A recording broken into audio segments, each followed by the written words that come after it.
Hello दोस्तों, welcome to study group. स्वागत है आपका हमारे स्टडी ग्रुप चैनल पर। तो प्लीज़ चैनल को सब्सक्राइब करें। तो आज हम कवर करने वाले हैं 20 मोस्ट इम्पोर्टेंट क्वेश्चन जो यूपीएसआई के प्रीवियस ईयर क्वेश्चनों में आए हुए हैं।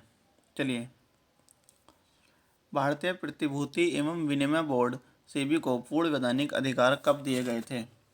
30 जनवरी 1992, 30 जनवरी 1990, 30 जनवरी 1988, 30 जनवरी 1991 को।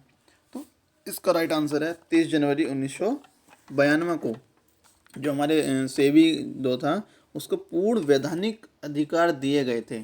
अब बात है पूर्ण वैधानिक अधिकार की, तो 23 जनवरी 1992 को दिए गए थे। बशर्ते जो सेबी की स्थापना की गई थी वो स्थापना कब की गई थी? हमारी जो अधिनियम 1992 आया था उसके अकॉर्डिंग हमारी 12 अप्रैल को की गई थी। 12 अप्रैल 1992 को हमारी इसकी स्थापना की गई थी। और पूर्ण वैधानिक अधिकार की बात है तो उसका आंसर है 30 जनवरी 1992 को। नेक्स्ट क्वेश्चन है, इनमें से कौन से अपराध के मूलभूत तत्व हैं? इंसान द्वारा किए गए, अपराधी इरादा, कोई अवैध कार्य चूक, या किसी अन्य व्यक्ति के शरीर, मन, प्रतिष्ठा या संपत्ति को चोट पहुंचाना। तो देखिए गाइस, अगर कोई अपराध होता है तो अपराध करने के लिए बेसिकली 4 जो मूलभूत तत्व हैं वो होने चाहिए। मतलब कोई भी इंसान होना चाहिए जो अपराध करेगा, उसका इरादा होना चाहिए, आपराधिक इरादा होना चाहिए, और जो भी उसका इनलीगल वर्क है वो होना चाहिए, और उस जो वो इनलीगल वर्क कर रहा है कोई भी आदमी, तो उससे किसी दूसरे के व्यक्ति जिसके खिलाफ भी वो कोई षड्यंत्र रच रहा है या कोई अदर एक्टिविटी कर रहा है, उससे उसको संपत्ति को या उसको खुद को क्या नुकसान होने वाला है। तो ये चारों चीज़ें जो हैं हमारे अपराध के मूलभूत तत्व में आती हैं। तो उसका राइट आंसर है PQRS, ऑल। ठीक है, नेक्स्ट क्वेश्चन देखिए, वर्ष 1961 में गोवा, दमन एवं द्वीप के पुर्तगाली उपनिवेशों को मुक्त करने के लिए भारत सरकार ने किस ऑपरेशन को चलाया था और ये नगर भारत में शामिल कर लिए गए थे? Operation Python, operation Vikram, operation पराक्रम, ऑपरेशन विजय। इसका राइट आंसर है ऑपरेशन विजय। हमारा भारत सरकार ने 1961 ईस्वी में ये जो गोवा, दमन एवं द्वीप को जो पार्ट था इसको मुक्त करने के लिए हमारा भारत सरकार ने ऑपरेशन विजय चलाया था, और ये सक्सेसफुल ऑपरेशन रहा था। और इसके बाद हमारा ये जो पार्ट थे ये हमारे भारत सरकार में शामिल हो गए थे, भारत में शामिल हो गए थे। ठीक है, नेक्स्ट क्वेश्चन है, किस दूरस्थ सर्वर से भंडारण या कंप्यूटिंग सेवाओं का ऑनलाइन यानी इंटरनेट पर वितरण है? वितरण मतलब ऐसा क्या चीज़ है, कौन सा सिस्टम है, मतलब कौन इसका जो है जो भी हमारा डाटा वगैरह रहता है ऑनलाइन, जो डाटा रहता है हमारा, ठीक है, जितने भी स्टोरेज हैं हम उसको ऑनलाइन कहाँ फीड कर सकते हैं? ठीक है, मतलब सेव कर सकते हैं उसको। तो इसका राइट आंसर है क्लाउड कंप्यूटिंग। ठीक है, क्लाउड कंप्यूटिंग है, ऐसा है हमारा कि ये जो है जितनी भी हमारी कंप्यूटिंग सेवाएं हैं उसका ऑनलाइन इंटरनेट पर वितरण है, और क्लाउड कंप्यूटिंग डाटा में ही हम जितने भी हमारे ये वर्क का डाटा होता है उसको सुरक्षित रखा जा सकता है। ठीक है, तो आजकल क्या हो रहा है, जितने भी बड़े बड़े कार्य हो रहे हैं उसमें क्लाउड कंप्यूटिंग काफ़ी आकर्षक है। ठीक है, मतलब अट्रैक्टिव कर रहा है लोगों को। ठीक है, नेक्स्ट क्वेश्चन है, सूचना का अधिकार अधिनियम 2005 के तहत लोक प्राधिकारियों के दायित्व को वर्णित किया गया है।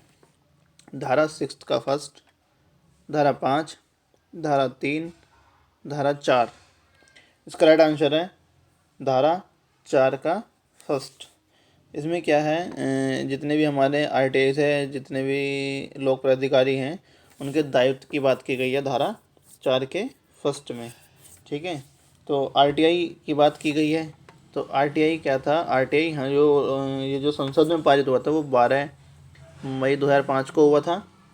उसके बाद इसको 15 जून 2005 को राष्ट्रपति की मंजूरी मिली थी, और उसके बाद फाइनली ये 12 अक्टूबर 2005 को पूरे भारत में लागू हो गया था, एक्सेप्ट जम्मू कश्मीर वाले एरिया को छोड़कर। ठीक है, जम्मू कश्मीर में नहीं हुआ था ये, बाकी पूरे देश में ये RTI हमारा लागू हो गया था 15 अक्टूबर 2005 को, सॉरी 12 अक्टूबर 2005 को। ठीक है, नेक्स्ट क्वेश्चन है, किस वर्ष में सब समाजवाद, धर्मनिरपेक्षता, एकता और अखंडता संविधान के प्रस्तावना में शामिल कर लिए गए थे? वर्ष 1952, वर्ष 1966, वर्ष 1950, वर्ष 1976। इसका राइट आंसर है वर्ष 1976 में हमारा जो था ये जो शब्द थे समाजवाद, धर्मनिरपेक्षता, एकता और अखंडता, ये संविधान की प्रस्तावना में ऐड कर लिए गए थे। जो हमारे संविधान की प्रेम्बल थी उसमें ये पहले शब्द नहीं थे 1976 से पहले। तो ये जो ऐड किए गए थे ये 42वें संविधान संशोधन हुआ था, 42वां अमेंडमेंट एक्ट था 1976 में, ठीक है, उसके द्वारा हमारे शामिल कर लिए गए थे 1976 में। इसका राइट आंसर है 1976, 42वां संविधान 1976 के अकॉर्डिंग। नेक्स्ट क्वेश्चन है, निम्न में से कौन सा कटौती प्रस्ताव का एक प्रकार नहीं है जिसे संसद में प्रस्तावित किया जा सकता है? नीति कटौती प्रस्ताव, अर्थव्यवस्था कटौती प्रस्ताव, टोकन कटौती प्रस्ताव, सटीक कटौती प्रस्ताव। इसका राइट आंसर है सटीक कटौती प्रस्ताव। नेक्स्ट क्वेश्चन, विज्ञान की निम्नलिखित शाखाओं में से कौन सी आंत के अंगों के अध्ययन से संबंधित है? Anesthesiology, rheumatology, splanchnology, pharmacology. ठीक है, तो इसका राइट आंसर हमारा स्प्लेंक्नोलॉजी, ठीक है, और इसका राइट आंसर थर्ड ऑप्शन है। तो इसमें क्या है, चारों को हम देख लेते हैं कि ये किस किस शाखाओं से जुड़े हुए हैं। तो एनेस्थेसियोलॉजी जो है हमारा ये मूर्छा शास्त्र से संबंधित है, जो चिकित्सा से पहले जो या सर्जरी वगैरह से पहले जो हमारी मूर्छा शास्त्र की मूर्छा का जो की जाती है उससे संबंधित है। रूमेटोलॉजी है हमारा जितने भी हमारे गठिया रोग होते हैं उनके उपचार क्या होगा, उनसे उपचार के लिए उनकी दवाइयाँ निदान वगैरह जो होगा उनका उनसे संबंधित है। और ये थर्ड ऑप्शन हमारा ये है, ये आंतों को है ही दिया हुआ है। और फार्माकोलॉजी है हमारा औषधि शास्त्र से संबंधित, जितनी भी औषधि से संबंधित विज्ञान की शाखा हैं उससे संबंधित है। ठीक है, तो उसका राइट आंसर है सी ऑप्शन। नेक्स्ट क्वेश्चन है, वर्ष 1980 के दशक के शुरुआत में बिहार में जंगल बचाओ आंदोलन शुरू हुआ था और बाद में झारखंड और उड़ीसा जैसे राज्यों में फैल गया।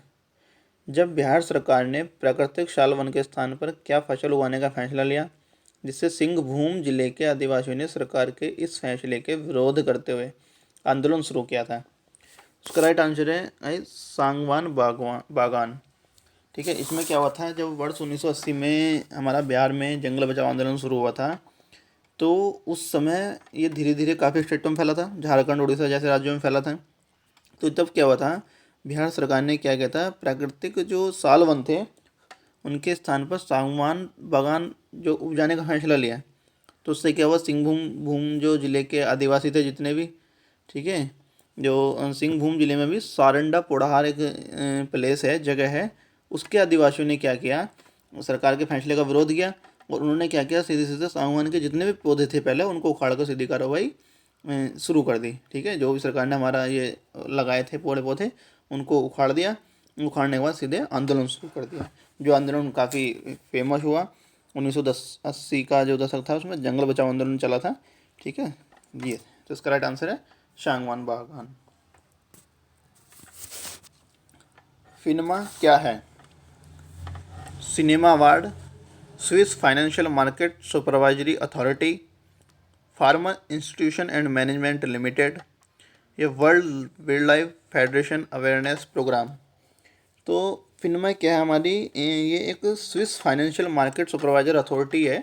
ठीक है, ये क्या है हमारी, ये स्विट्ज़रलैंड का एक फ्रीली फाइनेंशियल मार्केट है। ठीक है, तो इसमें क्या होता है, काफ़ी सारी बैंक है, बीमा कंपनियां जितनी भी हैं, ये हमारी फाइनेंशियल इंस्टीट्यूशन है। ठीक है, इनकी जितने भी इनसे जुड़े रिलेटेड जो भी जुड़ी हुई कंपनियां होती हैं या कोई भी हैं उनकी देख रेख करता है ये फिनमा। ठीक है, तो ये फिनमा जो है हमारा स्विट्ज़रलैंड का एक वित्तीय बाजार भी है जो प्रभावी रूप से कार्य करता है। ठीक है, तो उसका राइट आंसर है सेकंड। लागत जो कि व्यावसायिक गतिविधियों के प्राकृतिक स्थल में परिवर्तन से बदलती नहीं है उसे क्या कहा जाता है? प्रत्यक्ष लागत, विफल लागत, वास्तविक लागत, अवसर लागत। तो देखिए जो जो भी लागतें होती हैं हमारी, ठीक है, तो जो व्यवसायिक गतिविधियों के प्रकृति स्तर में परिवर्तन से नहीं बदलती हैं उसको हम विफल लागत के नाम से जानते हैं। इसका राइट आंसर है विफल लागत। नेक्स्ट क्वेश्चन है, बी शिवरमन समिति की सिफारिशें किस वर्ष लागू की गई थी? 1982, 1981, 1983, 1984। तो इसका राइट आंसर है हमारा 1982। क्या हुआ था, भारत सरकार के निर्देश अनुसार जो हमारी आरबीआई थी, रिजर्व बैंक ऑफ इंडिया, उसने कृषि और ग्रामीण विकास के लिए काफ़ी ऋण की व्यवस्था की थी। तो उस ऋण की व्यवस्था के लिए हमारी एक कमेटी गठित की गई थी। तो वो कमेटी जो गठित हुई थी वो बी शिवरमन समिति थी, बनाई गई थी। उसके जो हेड थे बी शिवरमन ही थे। वो जो समिति गठित की गई थी वो 30 मार्च 1979 ईस्वी को की गई थी, ठीक है। और उसके हेड कौन थे? बी शिवरमन। तो उन्हीं के नाम पर हमारा बी शिवरमन समिति रखा गया था। इस समिति ने क्या हुआ था, गठन हुआ था उसका 30 मार्च 1979 को। तो उसने जो है 28 नवंबर 1979 को अपनी अंतिम रिपोर्ट प्रस्तुत की थी। और इसी रिपोर्ट को ध्यान में रखते हुए हमारा जो आरबीआई थे उसने कृषि से संबंधित जो ऋण की व्यवस्था थी वो व्यवस्था की उसकी सिफारिश लागू की थी, ठीक है। और नेक्स्ट क्वेश्चन है, गाचा नामक संगठन निम्नलिखित में से किस धर्म से संबंधित है? जैन धर्म, सिख धर्म, बौद्ध धर्म, हिंदू धर्म। तो इसका राइट आंसर है हमारा जैन धर्म। ये जो गाचा नामक संगठन है ये जैन धर्म की जो श्वेतांबर शाखा है, श्वेतांबर शाखा समझ रहे हैं? ये क्या हुआ था, हमारा जो जैन धर्म था वो हमारा 2 शाखाओं में विभाजित हुआ था। एक जैन श्वेतांबर शाखा में, एक दिगंबर शाखा में, ठीक है। श्वेतांबर वो थे जो सफ़ेद कपड़े पहनते थे, ठीक है। तो श्वेतांबर शाखा से संबंधित है गाचा नामक संगठन, ठीक है। ये एक इनका भौगोलिक चरित्र है जो विशेष क्षेत्र को ओवरलैप करता है, ठीक है। और ये क्या है, सामान्य रूप से तप जो साधना होती है उसमें सूक्ष्म मंत्र से भी प्रतिष्ठित है जो इनका श्वेतांबर है। मतलब ऐसा मानते हैं कि वो लोग काफ़ी जो तप साधना है वो काफ़ी ज़्यादा करते हैं। नेक्स्ट क्वेश्चन है, निम्नलिखित भारतीय राज्यों में से किस राज्य की लोकसभा में केवल एक सीट है? त्रिपुरा, मणिपुर, मिजोरम, मेघालय। तो देखिए जो हमारे इंडियन स्टेट्स हैं उसमें हमारा मिजोरम में एक सीट है, इसमें सॉरी मिजोरम में एक सीट है हमारी। बाकी जो है मेरे त्रिपुरा, मणिपुर, मेघालय में हमारी ये 2-2 सीटें हैं। इसमें भी 2 हैं, मणिपुर में भी 2 हैं और हमारी मेघालय में भी हमारी 2 सीट हैं, लोकसभा सीटें। और इसके साथ साथ हमारे जो ये हैं मिजोरम के साथ साथ हमारा नागालैंड, सिक्किम, सिक्किम में भी हमारी एक सीट है, मिजोरम में भी हमारी लोकसभा की एक सीट है। तीसरा आपको मिजोरम बता ही दिया है कि एक सीट है। इसके साथ साथ हाँ, जो हमारे ये केंद्र शासित प्रदेश हैं जैसे पुदुचेरी है, चंडीगढ़ है, अंडमान निकोबार है, लक्षद्वीप है, दादरा एवं नगर हवेली है, दमन एवं द्वीप है, इनमें भी लोकसभा की हमारी एक एक सीट ही है, ठीक है। तो इसका राइट आंसर है मिजोरम। नेक्स्ट क्वेश्चन है, वजन और माप के मानकों का संस्थापन का एक हिस्सा है संघ सूची, अपशिष्ट सूची, समवर्ती सूची, राज्य सूची। इसका राइट आंसर है संघ सूची। ऐसा है संघ सूची ये जो हमारा इंडियन कॉन्स्टिट्यूशन है, भारतीय संविधान है, उसमें 3 प्रकार की सूचियाँ बताई गई हैं। संविधान की 7वीं अनुसूची में जो है 3 प्रकार की अनुसूचियाँ बताई गई हैं। नंबर फर्स्ट संघ सूची, फिर राज्य सूची और तीसरी है समवर्ती सूची। इसमें कहते हैं संघ सूची में ये है कि इसमें जो कानून बनाने का जो अधिकार है, ठीक है, कानून निर्माण की जो शक्तियाँ हैं वो हमारे सेंट्रल गवर्नमेंट के पास है, केंद्र सरकार के पास है। राज्य सूची में क्या होता है, जो राज्य है उसी के पास होती हैं, उसकी उसमें उस पर कानून बनाने के, उस टॉपिक से संबंधित कानून बनाने का जो अधिकार है वो हमारा राज्य सरकार के पास है।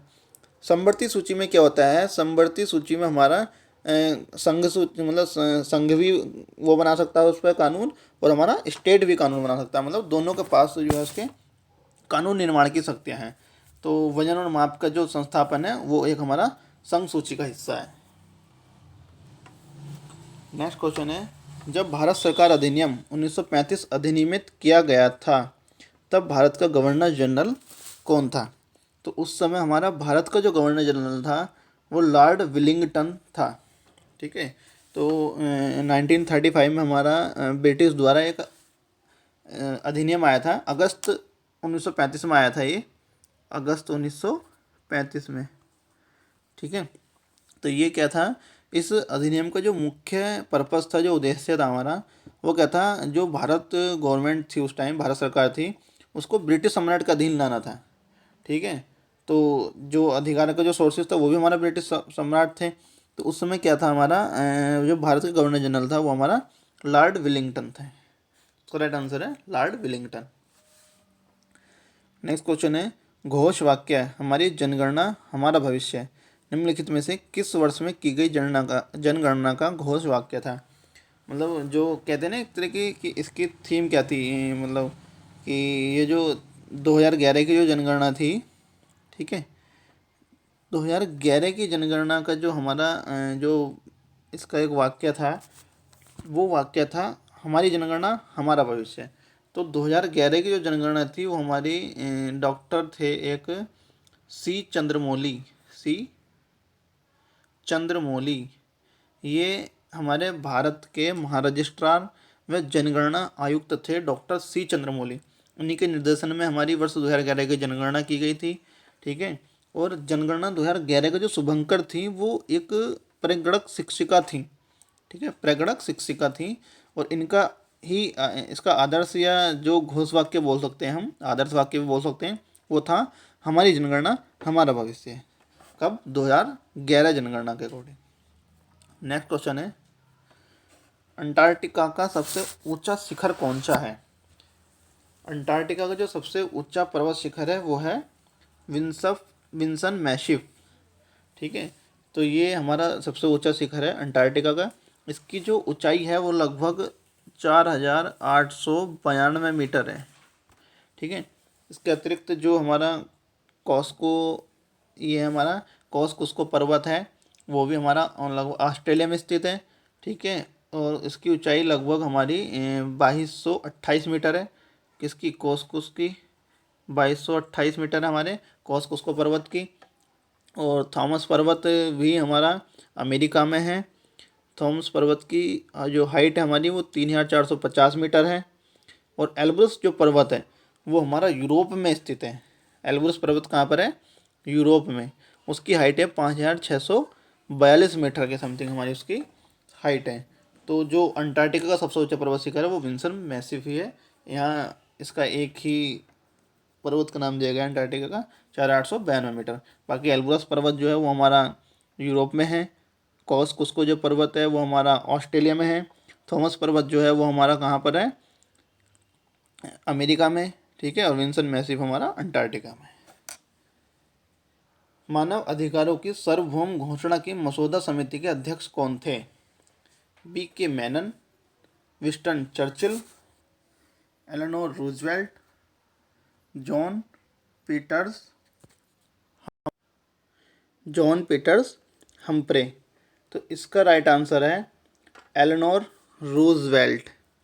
तो जो हमारी मानव अधिकारों की जो सार्वभौम घोषणा थी वो वर्ष 1946 में क्या हुआ था, एलेनोर रूजवेल्ट की एक अध्यक्षता में मानवाधिकार आयोग का गठन किया गया था। कब? वर्ष 1946 ईस्वी में हमारा ये मानवाधिकार आयोग था, बनाया गया था। वो एलेनोर रूजवेल्ट की अध्यक्षता में बनाया गया था। और 10 दिसंबर 1948 ईस्वी को, 10 दिसंबर 1948 को हमारा जो था इसको स्वीकार किया गया था। इसलिए 10 दिसंबर को ही हम मानवाधिकार दिवस के रूप में मनाते हैं। ठीक है, और ये जो मानवाधिकार की घोषणा हुई थी हमारे मानवाधिकार आयोग के साथ साथ सार्वभौम घोषणा की जो मसौदा समिति थे उसके अध्यक्ष भी एलेनोर रूजवेल्ट ही थे। ठीक है, तो इसका आंसर है एलेनोर रूजवेल्ट। लास्ट क्वेश्चन है, भारतीय संविधान के अनुसार विधानसभा में अधिकतम सदस्यों की संख्या से डेढ़ अधिक और से कम नहीं होती है। मतलब ज़्यादा से ज़्यादा क्या होनी चाहिए और कम से कम क्या होनी चाहिए। तो हमारे इंडियन कॉन्स्टिट्यूशन के जो अनुसार है वो जो संख्या होनी चाहिए 500 से ज़्यादा कि 500 से अधिक और 60 से कम नहीं होनी चाहिए। ठीक है, जो इंडियन कॉन्स्टिट्यूशन के अनुसार है। ज़्यादातर अधिकतम सदस्यों की संख्या हमारी 500 होनी चाहिए और 60 से कम नहीं होनी चाहिए। बशर्ते जो अरुणाचल प्रदेश है, जो हमारा अरुणाचल प्रदेश है, सिक्किम है और गोवा है, मिजोरम है, पुदुचेरी है। ठीक है, ये हमारे अरुणाचल प्रदेश, सिक्किम, गोवा, मिजोरम और पुदुचेरी इसके एक्सेप्शन है, इसके अपवाद हैं, उसमें इतनी इतनी संख्या नहीं है। ठीक है, तो जो विधानसभा है ये हमारे एक निश्चित विधानसभा क्षेत्र का ही प्रतिनिधित्व करते हैं और इसका जो चुनाव हमारा आम जनता के मतदान के द्वारा ही किया जाता है। तो ठीक है, इसमें अधिक से अधिक संख्या 500 अधिक 500 से अधिक और 60 से कम नहीं होनी चाहिए। ठीक है, और बाकी इसके 5 स्टेट इसके अपवाद हैं, अरुणाचल प्रदेश, सिक्किम, गोवा और मिजोरम और पुदुचेरी। Thank you guys. हमारे स्टडी ग्रुप चैनल को सब्सक्राइब करें और इस वीडियो को लाइक और शेयर करना ना भूलें।